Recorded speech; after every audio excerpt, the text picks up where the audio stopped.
आपल्याकडचा महाराष्ट्रातला रस्ता कुठला पूर्ण होत नाही. आणि बसल्यानंतर एकदम काहीतरी काय त्याचा दणका बसल्याबरोबर आम्ही थोडेसे नाही म्हणलं तरी आम्हालाही दणका बसला, पण त्या आदिवासीला जास्ती दणका बसला. आणि ते त्याचा जो दुचमाळ तो सगळा बाकीशी जो ओळखला तो माझ्या अंगावरती ओळखला. तुम्हाला सांग आता त्याने काय खाल्लं असेल ओढल्यानंतर काय होतं, आंबूस तिकडे तिकडे गाडीत वास, माझ्या बनियांपासून आजपर्यंत चिकट सगळं तुम्हाला सांग. पण तात्यासाहेब पुढे बसले, ते 2-4 शिंदोरे त्यांच्याकडे उडले असतील, पण सगळा मारा पोलीस होते आदिवासीचा सुद्धा. आणि असं ते आत्म ओळख झालं तुम्हाला सांगतो, काही भयानक व्हायला लागलं की काही बघायचं कारण नाही. पण त्याच्यानंतर 5 मिनिटं झाल्यानंतर तो म्हणला, साहेब गाडी थांबवा. ती गाडी थांबवतो त्याला अजून एक दणका दिला, तो माझ्या अंगावर असा गेला. तुम्हाला ते मला आत्ता आठवलं, त्यांच्या सुद्धा अंगावरती शहारे येतात. आणि त्यावेळेला तात्यासाहेब म्हणले, अरे प्राचार्य काही काळजी करू नका, आज तुमची गाडी आणि तुम्ही सगळे पवित्र झालात. म्हणजे आदिवासीची सेवा करून तुम्ही पवित्र झालात. आणि मग आम्ही त्याला घेऊन मी नाशिकला आलो, सिव्हिल हॉस्पिटलमध्ये त्याला ऍडमिट केलं. तात्यासाहेबांनी डॉक्टरना सांगितलं, मी डॉक्टरला सांगितलं, त्याची व्यवस्था लावली, एका माणसाला तिथे ठेवलं आणि नंतर मला ते घेऊन गेले घरी. आणि आता म्हणले मी घेऊन गेला होता, पण तरी खरे पवित्र झालेत. तर दुसरंच तात्यासाहेब आणि त्या तात्यासाहेबांच्या वरती एक शेर पेश करतो मुद्दाम. खरं म्हणजे हा मैत्रीवरती शेर. हा तो शेर असा आहे कि तेरी बातों तेरी दोस्ती की तारीफ जुबान पर आने लगी. तात्यासाहेबांची दोस्ती केली काय बघायचंच कारण नाही. तेरी दोस्ती की तारीफ जुबान पर आने लगी, तुमसे दोस्ती की और जिंदगी मुस्कुराने लगी. तुम्हाला सांगतो तर हे आमचे तात्यासाहेब होते. मित्र, आजचा मला जो विषय दिलाय तो मला जबरदस्त विषय. आता उद्या विश्वंभर चौधरी काय जे सांगायचे ते सांगते, माझी त्यांची चांगली ओळख आहे. परंतु एकंदर महाराष्ट्र मोठ्या अडचणीतून जातो एवढंच मी तुम्हाला सांगतो. याची स्थिती काय आहे की 1.5-2 वर्ष होऊ नये दाभोळकरांचा खून काही निघालेला नाही. आपण माहिती केलं पाहिजे सर. मला वाटते काल का आजच मी वर्तमानपत्रामध्ये पोलिसांनी जी स्केचेस काढलेली आहे ती छापली गेली मी पाहिलेली. म्हणजे 3-4 दिवसापूर्वी मी एक बातमी ऐकली होती टीव्हीवरती की पानसऱ्यांच्या खुनाची उकल अगदी जवळ आलेली आहे अशी मी एक बातमी ऐकली. मला हे खरं माहित नाही. त्याच्यापेक्षाही माझ्या दृष्टीने दुसरी महत्वाची गोष्ट काय असेल की मुंबईतली एक अतिशय ड्रग मधली मोठी बाई बेबी पाटणकर, तिचे आणि काळोखे नावाच्या कॉन्स्टेबलचे अत्यंत जवळचे संबंध. आणि ह्या काळोखेकडनं 100 किलो बघा की मेथॅड्रोन हे पकडण्यात आलं. आणि 5 का 10 किलो तर त्याच्या कपाटातच मिळालं. मी पोलीस स्टेशनच्याच कपाटात मिळालं. तुम्हाला सांगता काय परिस्थिती आपण चालली आपण कल्पना. त्याच्या अगोदर मुंबईत एक बातमी अशी होती की पोलीसवाले रेडसाठी म्हणून एका मॉडेलच्या घरावरती गेले. त्याच्यानंतर त्या मॉडेलवरती त्यांनी बलात्कार केला. 6 मंडळींनी, त्यात एक सब इन्स्पेक्टर, एक इन्स्पेक्टर आणि 4 माणसं. तिचं रोलेक्सचं वॉच घेतलं, 9,000ची चोरी केली. तिची बरोबर चेन होती सोन्याची ती घेतली. आणि आपल्याला माहिती आहे त्याच्यानंतर या सगळ्यांना अटक करून त्यांच्यावर ग्रेफ्तार करतो. भारत एक 7-8 वर्षापूर्वी मोरे नावाच्या कॉन्स्टेबलनं भर दुपारी 11:30-12 वाजता मरीन लाईनवरती बलात्कार केला त्याच्या मुलीवरती. आपण आता आपल्याला आठवत असतो. त्याच्यानंतर जी इतकी सिरियस ट्रीटमेंट काहीच नाही. तर हे करून थांबलं तर काही हरकत नाही. कारण परंतु 2 ATM वरती हल्ले होऊन 1.5 कोटी रुपये गेले. आपल्याला तुम्हाला सांगतो आता ते परत मिळवले ही गोष्ट खरी. ही जी नगरमध्ये सामूहिक बलात्कार हा तिसरा झाला तुम्हाला. म्हणजे मी जे सगळं बघतोय ते विलक्षण आहे. हे अंगावरती माझ्या अंगावरती सुद्धा मी आपल्याला तुम्हाला सांगतो चॅलेंजिंग आहे, एक आव्हानात्मक परिस्थिती झालेली आहे ताई. आणि अशा परिस्थितीमध्ये काम करणं कसं अवघड आहे आपण कल्पना करा.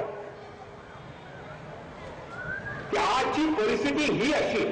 माझं सगळ्यात महत्वाचं म्हणणं असं आहे की खऱ्या अर्थानं पोलीस चांगले काम कसे केव्हा करता येतो, ज्या वेळेला अतिशय सनसनाटी केसेस होतात आणि त्या सनसनाटी केसेसचा शोध लागला गेला पाहिजे. भले तेव्हा 2-4 महिने लागतील आपल्याला तुम्हाला सांगतो, पण हमखास आम्ही शोध लावूच आणि त्या गुन्हेगारांना जेरबंद करणं ही पोलीसची पहिली मोठी टेस्ट आहे आपल्याला सांगतो. मला आठवतंय मी नागपूरला कमिशनर होतो आपल्याला, आणि कमिशनर असताना तिथे एक शर्मा नावाचे गृहस्थ होते. त्यांची फार मोठी फ्लोअर मिल होती, म्हणजे पिठाची अतिशय मोठी मिल. आणि बरोबर ज्या दिवशी दिवाळीचं लक्ष्मीपूजन त्याच दिवशी त्यांच्या घरावरती दरोडा पडला.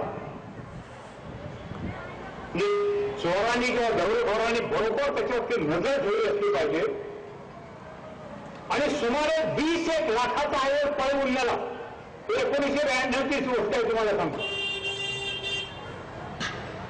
बरोबर सकाळी 4 वाजता मी इथे पोहोचलो तर बाई लटलट कापत होत्या तुम्हाला सांगतो. तुम्हाला बाई अजिबात काळजी करू नका. त्याला शांतपणे बसवलं, त्यांच्याच घरातला चहा पाजला आणि मला फक्त तुम्हाला तुम्ही जे चोर पाहिले त्याचं वर्णन करून सांगा, बाकी काही काळजी करू नये. त्या बाई ध्येयाच्या मी त्याला ध्येय दिल्याबरोबर त्या बाईंनी वर्णन करून सांगितलं ते एका नटाचं चिरंजीवी नावाचं मोठे त्याच्यासारखा एक माणूस आहे माझ्या माग. हा छोटासा आम्हाला बरं का छोटासा असा क्लू द्या. आणि विल नॉट इमॅजिन 4-5 महिने गेले खरे, 5-6 महिने गेले खरे, पण हैदराबादच्या ह्या दरोडेखोरांना आम्ही भोपाळमध्ये जेरबंद केलं, त्यातले 2 उडवले. आणि बरोबर 1 वर्षानंतर ज्या वेळेला लक्ष्मीपूजन आले तेव्हा त्यांचे सगळे दागिने परत मिळवून दिले. ते तुम्हाला पोलीसची अशी क्रेडिबिलिटी हाय पाहिजे लक्षात. कुठलाही पोलीसवाला असं म्हणू शकणार नाही की गुन्हा होणार नाही. गुन्हे होणारच. खरं म्हणजे गुन्हेगार जे असतात ते आमच्या सावंतांच्यासाठी असतात.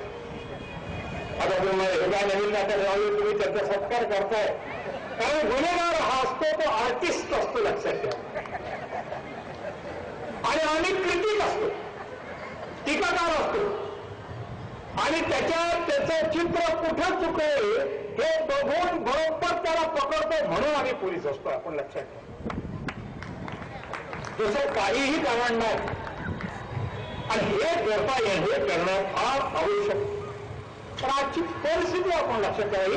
पोलीस वरती बोलणं सोपं आहे की पोलिसांनी हे केलं नाही, पोलिसांनी ते केलं नाही. पण मला माहिती आहे की दाभोळकरांच्यासाठी 3,500 लोकांचं इंट्रोगेशन पोलिसांनी केलं आहे. अक्षरशः विचारपूस केलेली आहे आतापर्यंत.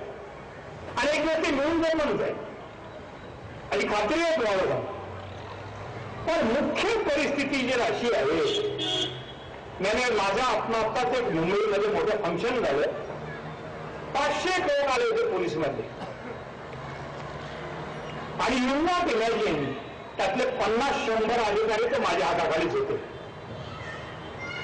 मग मला पाहिल्यानंतर सगळेजण आले, बोलायला लागले आणि म्हणले साहेब तुम्हाला बघून आम्हाला फार आनंद वाटला. म्हणजे तेव्हा तुम्हाला आनंद वाटत नव्हता पण आता वाटतोय. आणि बघतील त्यांना विचारलं आज तुम्हाला सगळ्यात जास्त भीती कशाची वाटते,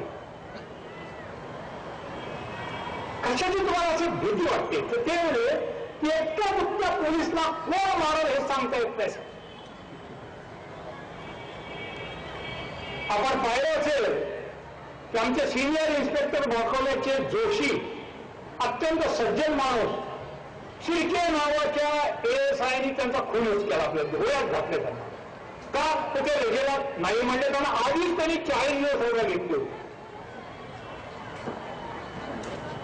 एक हेड कॉन्स्टेबल ट्रॅफिक मधला ट्रॅफिकच्या गुन्हेगाराला म्हणजे काहीतरी मोटरसायकल मध्ये हेल्मेट नसेल किंवा वेगळ्या लेननं कुठल्या तरी ठिकाणचा ती पद्धत आहे, वेगळ्या लेननेच यायचं, एकदम अंगावरती यायचं मोटरसायकलवर. तर पोलीसवाले हटकल्याबरोबर त्याला फक्त 100 फूट घेऊन गेलं. आपण लक्षात आता हे ती तर एक साधी गोष्ट झाली आहे, झालं तुम्हाला सांगतो. परंतु आज जर कशाबरोबर पोलीस घाबरायला लागले तर पोलीस आत्ता 4 दिवसापूर्वी NSUIचा एक प्रेसिडेंट, पोलीस लोक नाकाबंदीनं चेकिंग करतायत. पोलिसांनी त्याला दाखवलं की पेन क्लोथ मध्ये त्यांना मुद्दामून करायचं होतं. तर काही इन्स्पेक्टर होते, सब इन्स्पेक्टर होते, बाकीचे कॉन्स्टेबल होते. त्या NSUIची गाडी पकडल्याबरोबर तो NSUIचा प्रेसिडेंट, स्टुडंट युनियनचा प्रेसिडेंट 8-10 पोरांना, गुंडांना बोलवतो आणि पोलिसांना 3-4 यथेच्छ चोखतो. आयडेंटिफिकेशन दाखवलं असताना, आयडेंटिटी कार्ड दाखवत असताना आपण लक्षात ठेवा. कालच आपण पाहिलं असेल टीव्हीवरती की 2 भाया मॉडेल पोलीस स्टेशनमध्ये काय धिंगाणा करतो त्या, काल तुम्हाला लक्षात ठेवा. दारू पिऊन असणार त्या, माझी खात्री आहे, ज्या पहिल्या बोलत होत्या. अशा परिस्थितीत पोलिसांनी करायचं काय मला आपण सांगावं? काय पोलिसांनी करावं?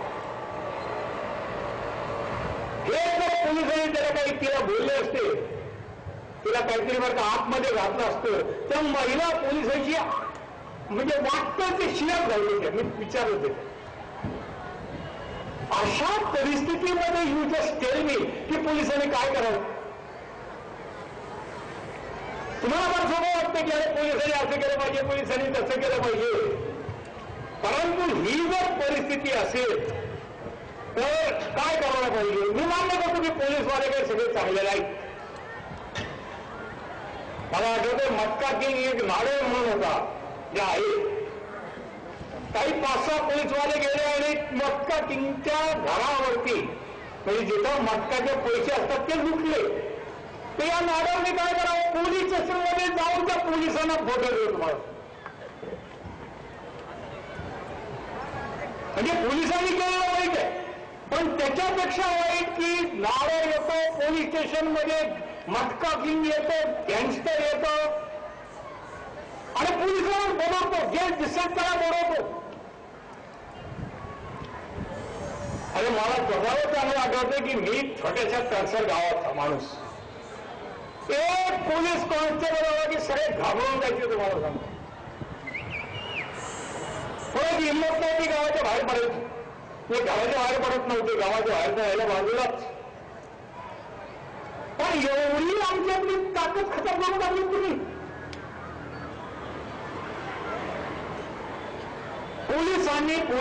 पोलीस म्हणजे साधा पोलीस नाही हे लक्षात ठेवा.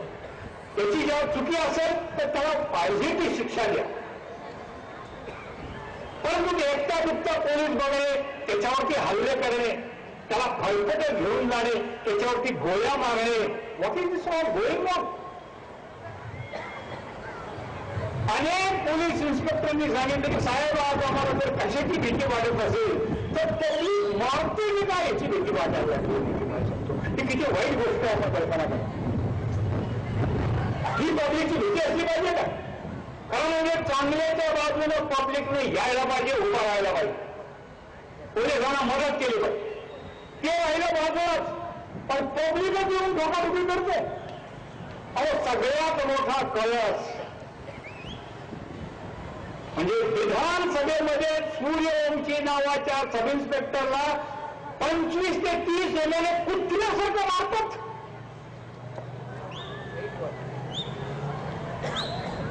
की त्याला हॉस्पिटलमध्ये ICU मध्ये ऍडमिट करावं लागतं. हे आमचे राज्य करते काय? का तर त्या सूर्यवंशांनी एका एमएलएला विचारलं, तुमच्याकडे तुम्ही गाडी लिंकवरून फास्ट चाललं होतं, म्हणजे राज्य काय त्याला एवढं विचारायचं सुद्धा नाही. तुम्ही ओव्हर स्पीडिंग केली विचारायचं नाही, तुम्ही अपघात केला विचारायचं नाही, तुम्ही कोणाला ठोकलं विचारायचं नाही. कारण सर्व राज्य करते. मग ते एमएलए असतील, जिल्हा परिषदेचे मेंबर असतील, ते कायद्याच्या वरती जाऊन बसलेले आहेत कुठेतरी, तुम्ही लक्षात ठेवा. आणि हे जर असं होत असेल तर काय यांचे चौरे, म्हणजे आम्ही म्हणतो ना की आम्ही पोलीस कस्टडीत एखाद्या माणसाला घेतला, ते ह्यांनी विधानसभेच्या कस्टडीत आमच्या पोलीसवाल्याला घेतला होता माणूस. आणि सगळे जण त्याच्यावरती ना बरोबर लक्ष देऊन होते की हा सब इन्स्पेक्टर आहे. त्यांनीच विचारलं की तुम्ही का फास्ट जाताय, तुमच्यावरती खटला करू, आणि त्याला बदलून काढतो. ही जर ही परिस्थिती असेल तर पोलिसांनी काम कसं करायचं, कुठल्या जीवावरती काम करायचं मला आपण सांगा.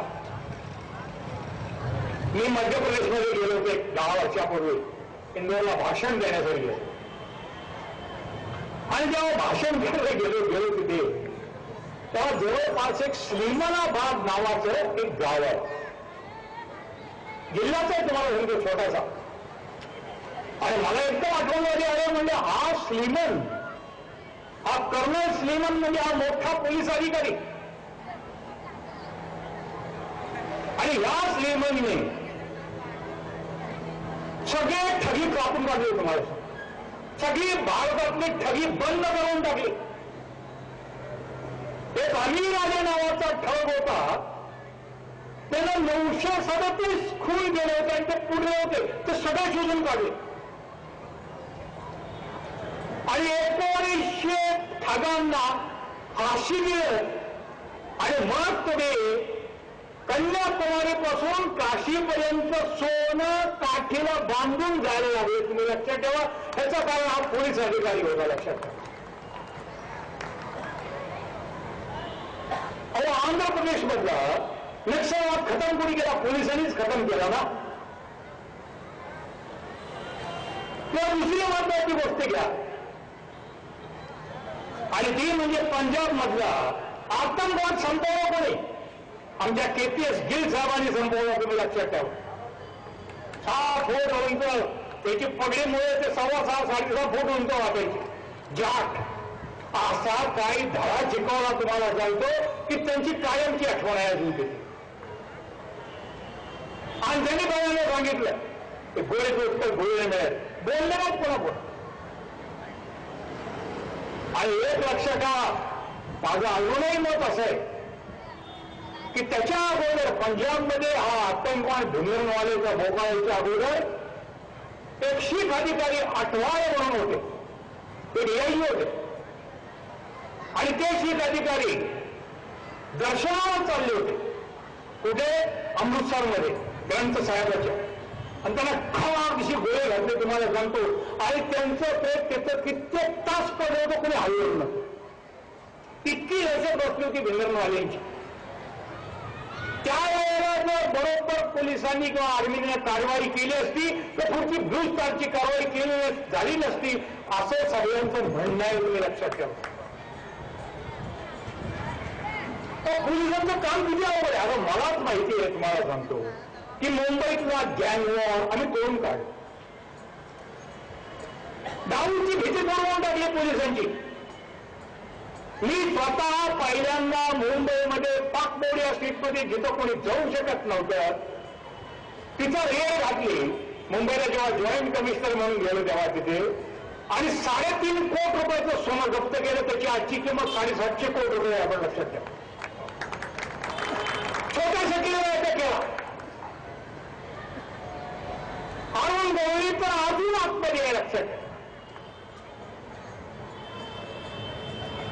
अशी जर परिस्थिती असेल की तुम्ही पोलीस आणि गँगस्टर्स मध्ये गँगस्टर्सचा कुठल्या परिस्थितीत मार्क देऊ नका. तुम्हाला सांगतो, पोलीस हे पब्लिकसाठी आहेत, गँगस्टर हे पब्लिकसाठी नाहीयेत. मला स्वतःला चांगलं आठवते, मी सोलापूरला कमिशनर असताना एक कथा सांगायची मला, आणि ती कथा अशी होती की सोलापूरमध्ये मी यायच्या अगोदर अनेक वर्ष अशा गुंडांची टोळ्या वाढल्या होत्या तुम्हाला सांग, आणि वाढल्यानंतर एका माणसाचा खून करण्यात आला. त्याचं नाव विसरलं होता, काय निंबगीचं काहीतरी असं त्याचं नाव होतं, आणि भरदिवसा खून एकदम पूर्वीच्या आठवत असतील. आमची जी पूर्वीची म्हणजे झेंड्यांच्या सारखी त्यांना आठवत असेल की त्या पूर्वी निरक्षित अशा सोन्याच्या बाटल्या मिळायच्या जाड काच्याच्या, आणि त्याच्या आतमध्ये बॉल असायचा असा काचेचा, अशा दांडची वरती टाकायची, आणि खाली फुटली की हाय बॉम्ब फुटल्यासारखं फुटायचं तुम्हाला. अशा 10-12 बाटल्या फुटल्या की पब्लिक घाबरून पळायचं जिकडे तिकडे. त्याच्यानंतर काही गँगस्टर्स यायचे, मग ज्याला मारायचं त्याच्यावरती तलवारीनं हल्ला करायचा, त्याचे तुकडे करायचे, फेकून द्यायचे आणि निघून जायचे. आणि नंतर म्हणायचं तुम्ही कुठल्या तालमीतले, मग त्याची तालीम त्याची तालीम, त्या तालमीचे गुंड ह्या तालमीचे गुंड असं सुरू झालं. इतकंच नाही की शाळेमधल्या पोरामध्ये सुरू झालं की ह्या मोठ्याची माझी ओळख आहे, त्यामुळे तो दादागिरी शाळेत करायला लागला तुम्हाला. आणि तिथे कर्जतकर नावाचे इन्स्पेक्टर आले, आणि त्यांनी जो दणका दिला तुम्हाला सांगतो, पहिल्यांदा म्हणजे गुंडांचं वय काढून टाकलं. ते असं नुसतं घेऊन चाललं वरती, त्याच्यानंतर आपल्या काय त्यानंतर बरं गळ्यामध्ये 2-3 बटणं खोली ते धरायचे, झेप सोपायचे. तुम्हाला सांगतो तो काय बघायचं कारण नाही, सगळे घाबरून गेले. बऱ्या भयांची त्यांनी बरं का चांगल्या चांगल्या गोंडांची अशी जी होते नावाजलेले गोंड, त्यांची चंपी करायला सुरुवात केली तुम्हाला. आणि पब्लिक बघायला लागली काय आहे ते चाललंय काय म्हणजे. तेव्हा दरारा पाहिजे तो हा गुंडांचा दरारा नको, पोलीसचा दरारा पाहिजे. कारण पोलीसचा दरारा म्हणजेच आपण लक्षात ठेवा कायद्याचा दरारा असतो. कारण पोलीसला विचारणारे कोणतरी असते, मंत्री असतात, आमदार असतात, बाकीची मंडळं असतात, त्याचे वरिष्ठ असतात, पण तो गुंडाला विचारणारा कोण आहे? तो शोधेवाला एक्झाम्पल.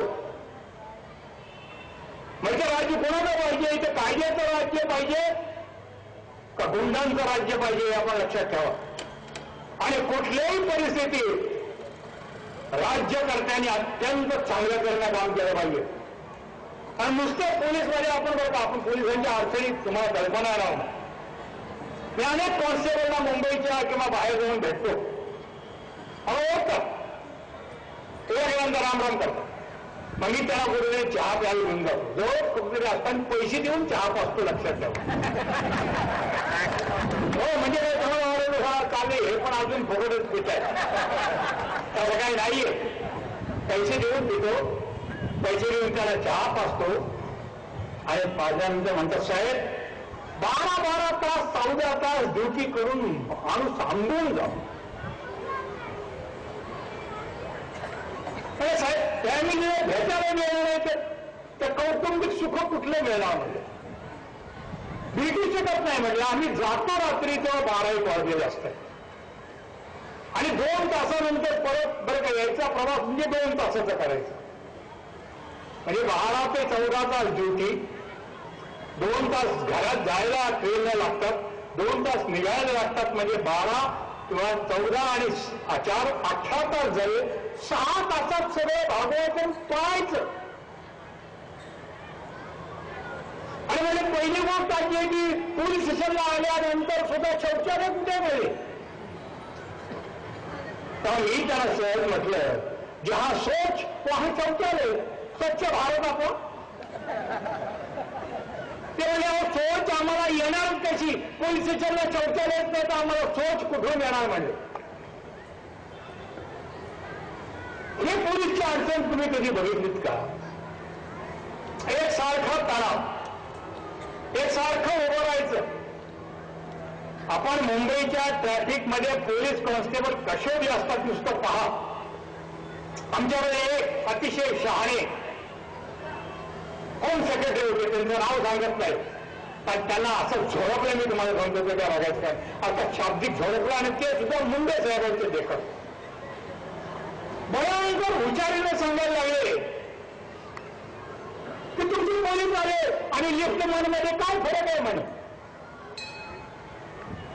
म्हणजे नक्षलवाद्यांशी जो झुंड घेतो, ट्रॅफिकचे सगळे लक्षात ठेवा, डिझेल आणि याचं पोल्युशन सहन करतो, 8 ते 10 तास जो उभा राहतो, मुंबईचा सगळा ट्रॅफिक सांभाळतो, मुंबईची गुन्हेगारी सांभाळतो, तिथं हे ग्रहस्थ होम सेक्रेटरीवर का म्हणतात हे आपण लक्षात ठेवा.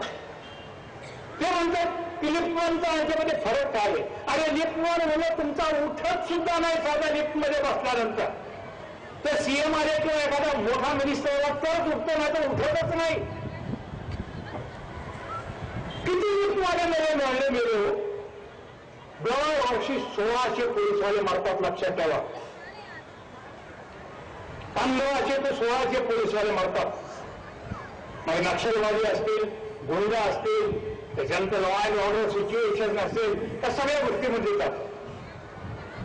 आणि जिकडे तिकडे म्हणजे आपल्याला माहिती आहे की 16 ते 17 स्टेटमध्ये नक्षलवादी आहेत. आपण दर 15 दिवसांनी 4-5 पोलीसवाले गेले आपल्याला नक्कीच सापडतील तिथे.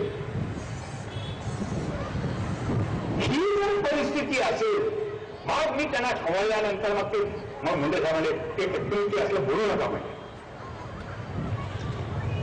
अशी जर परिस्थिती असेल तर पोलीस मी काम कसं करायचं मला सांगा ना. ते काम करणं काय सोपं उपाय आहे का काय? ते काम अतिशय अवघड काम आहे. आपण लक्षात ते पोलीसवाल्याचं काम आहे किती अवघड आहे. मी स्वतः 36 वर्ष सर्व्हिस केली आहे त्याच्या खात्यामध्ये. अरे एवढा जॉईंट कमिशनर झालो काय झालं तुम्हाला सांगतो. कधी रात्री फोन येईल कधी जावं लागेल हे सांगताच येत. नागपूरमध्ये 1993 मध्ये जो आपल्याला ही बाबरी मस्जिद पाडल्यानंतर जो दंगा उसळला तुम्हाला सांगतो, 8-10,000 लोकांनी आमच्यावरती हल्ला केला. मी स्वतः तिथे उभा होतो. माझ्यावर 100-150 माणसं होती. आणि आपण कल्पना करा की आमच्या तिथले मुसलमान पुढारी त्यांना समजावून सांगत होते की असं काही करू नका. आम्ही ते ऐकून घेऊ.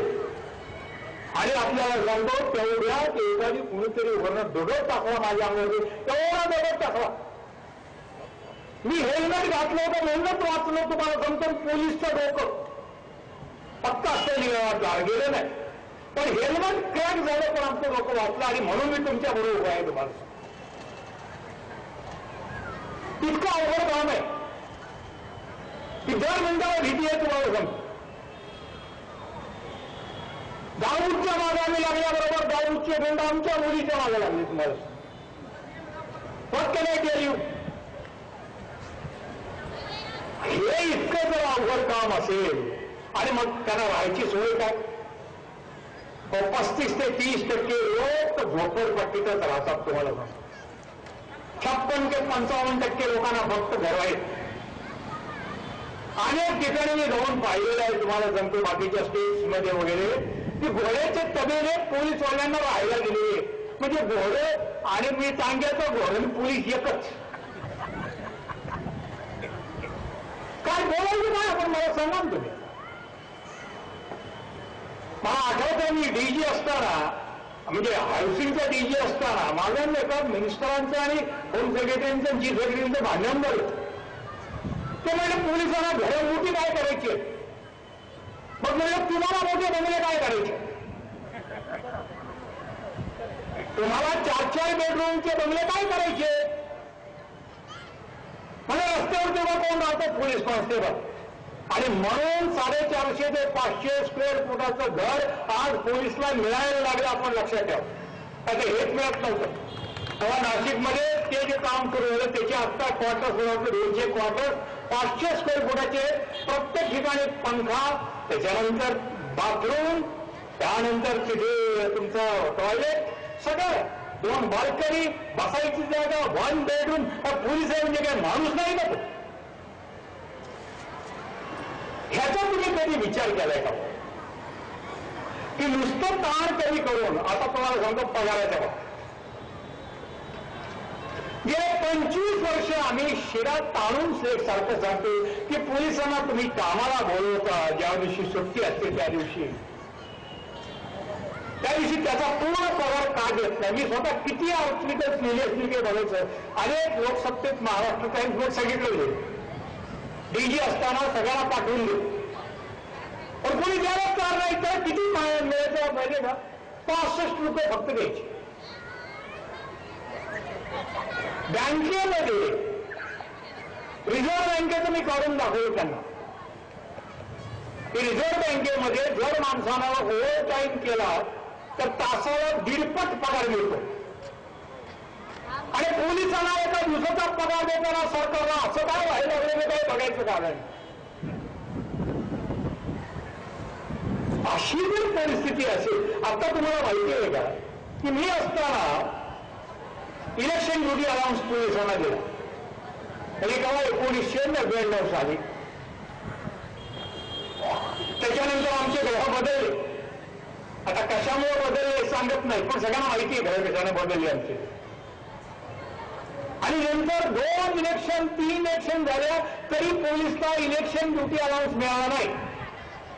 चीफ सेक्रेटरीना इलेक्शन ड्युटी अलाउन्स मिळतो, होम सेक्रेटरीला मिळतो, कलेक्टरला मिळतो, कमिशनरला मिळतो, मामलेदारांना मिळतो, सगळ्यांना मिळतो. आणि पोलीसवाले जी 24 तास बंदोबस्त करत असतात त्यांना एक तरीही मिळत नाही. आपण लक्षात ठेवा.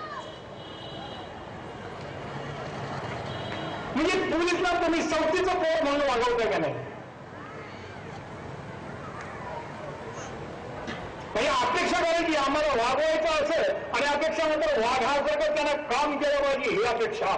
अरे वा, क्या बात. म्हणजे 14 तास 16 तास ड्युटी करायची, घरी जायचं नाही. रायट असेल तर 8-10 दिवस पोलीस स्टेशनमध्येच राहायचं, पब्लिकचा राग सहन करायचा, दगडफेक, गोळीबार, लाठीमार. म्हणजे आमच्यावरती येतही लक्षात ठेवा, आम्ही त्यांच्यावरती करायचं नंतर आवाज करतो. अशा परिस्थितीत जर आपण कल्पना करा तर यू जस्ट थिंक. आणि त्याचं मुख्य कारण म्हणजे पोलिसांच्यावरती ताण आहे. आपल्याला एक लक्षात ठेवा की 2006 ते 2015 पर्यंत 267 पोलिसांनी आत्महत्या केलेली आहे महाराष्ट्रामध्ये. त्याच्यामध्ये माझ्या अंदाजानं काहीतरी 63 अधिकारी आहेत आणि 194 पोलीस कॉन्स्टेबलने आत्महत्या केलेली आहे. त्याशिवाय ड्युटीवरती मेले ते वेगळेच. दुसरी महत्वाची गोष्ट म्हणजे की 2014 मध्ये म्हणजे 2013 मध्ये 11-13 मध्ये ते देशात मॅक्सिमम आत्महत्या महाराष्ट्रातच झाल्या पोलिसांच्या. ही आकडेवारी आहे, ते काय मी वेगळे सांगत नाही तुम्हाला. आणि तिसरी गोष्ट म्हणजे 2014 साली मुंबईतच 41 पोलीसवाले त्याचे ऑफिसर आले आणि आमचे अधिकारी आले आणि जवानी आले, पोलीसवाले आले.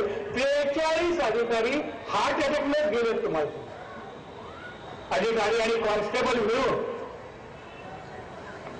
हे साधं नुसतं तुम्हाला एक लक्षात ठेवा. आणि एवढं करून मिळतं काय, पोलीस कॉन्स्टेबल म्हणजे एकदा झाला की पोलीस कॉन्स्टेबलच. पहिलं प्रमोशन मिळायला 27 वर्ष ते 28 वर्ष लागतात, लक्षात ठेवा, हे कॉन्स्टेबल व्हायला. आम्ही याच्यासाठी अक्षरशः मी स्वतः दाताच्या कडे गेले की अरे जर IPS अधिकाऱ्यांना IAS अधिकाऱ्यांना 5-5, 6-6 प्रमोशन्स मिळतात तर पोलीस कॉन्स्टेबल 3 प्रमोशन का मिळू नये. इंटरनॅशनल लेबर ऑर्गनायझेशनचा रूल आहे, पण अजून त्याच्यावरती विचार झालेला नाही. सब इन्स्पेक्टर माझ्या हाताखाली जे आता शिकत होते सब इन्स्पेक्टर, ते आता वर्षानंतर रिटायर होतील, ते सिनियर इन्स्पेक्टर फक्त झालेत. लक्षात ठेवा, 1 किंवा 1.5 प्रमोशन मिळालेलं आहे. कशाची केव्हा ते माणसांनी काम करायचं आपण मला सांगा ना. काय करा, एकंदर मनोबल उंच राहण्यासाठी काय आहे का. मला एक अतिशय चांगली गोष्ट आठवते की राजकीय पुढारी काय काय करतात. मी एका ठिकाणी गेलो आणि कॉलेजचं गॅदरिंग चालू आणि कॉलेजचं गॅदरिंग चालू असताना कॉलेजच्या विद्यार्थ्यांना संबोधन करण्यासाठी कोण आलं होतं? तर हाजी मस्तान. हे अक्षरशः सत्य आहे, मी खोटं सांगत नाही तुम्हाला सांग. आणि त्या हाजी मस्तानला बोलवा म्हणून एक मंत्रीच सांगत होते. काय या देशाची स्थिती आली आपण कल्पना करत होतो. त्याच्यावरती तिथे लिहून पण आलं होतं. कारण हाजी मस्तान त्या मीटिंग मध्ये सांगत होता की या मंत्र्यांनी मला बोलवलं, क्या उनकी तारीफ कर रहे म्हणजे हाजी मस्तान आपकी तारीफ कर रहे. अशी जर या देशातली परिस्थिती असेल तर आपण कल्पना करा की कशी होईल. म्हणून ताण तणाव, अतिरिक्त कामाचा भाग हे सगळं जरी असलं तरी खरी गोष्ट तुम्हाला एक सांगतो, आणि ती म्हणजे राजकीय इच्छाशक्ती पोलीस सुधारावे अशी नाहीये. आता नवीन फडणवीस साहेब आले, बघूया आपण काय होते. 1 वर्ष 2 वर्ष पाहूया. सगळ्यात जर वाईट परिस्थिती काय असेल, आमच्या राजकीय पुढाऱ्यांना फक्त सत्तेवरती यायचं. त्याच्यासाठी पैसे वापरतील, त्याच्यासाठी मी स्वतः पाहिलं गुंड वापरतील, त्याच्यासाठी बाकीच्या सगळ्या गोष्टी करतील. जाती जातीत लावून देतील, धर्मात धर्मात लावून देतील, जातीत सबकास्टमध्ये लावून देतील. आपण आता साधं पाहिलं असेल की राजस्थानमध्ये गुर्जर लोकांचं आंदोलन चालू, हायकोर्ट मधून पडल्यानंतर सरकार येतं.